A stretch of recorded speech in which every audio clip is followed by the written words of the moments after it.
ನಾನ್ ನಿನಗ್ ಓದೋದಕ್ಕೂ ಅನುಕೂಲ ಮಾಡ್ಕೊಡ್ತೀನಿ.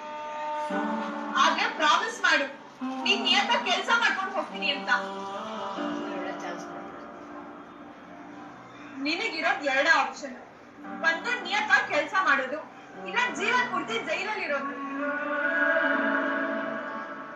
ಎರಡರಲ್ಲಿ ಯಾವ್ದು ಅಂತ ನೀನೇ ಆಯ್ಕೆ ಮಾಡ್ಕೊ. ಆಯ್ತಕ್ಕ, ಯಾವ ಕೆಲಸ ಕೊಟ್ರು ಮಾಡ್ತೀನಿ. ಏನ್ ಕೆಲಸ ಮಾಡ್ಲಿ? ರಾಶಿ, ಅವನಿಗೆ ಏನ್ ಕೆಲ್ಸ ಕೊಡಿಸ್ತೀಯ ನೀನು? ಏನುತ್ತೆ ನಿನ್ ತಲೆಯಲ್ಲಿ?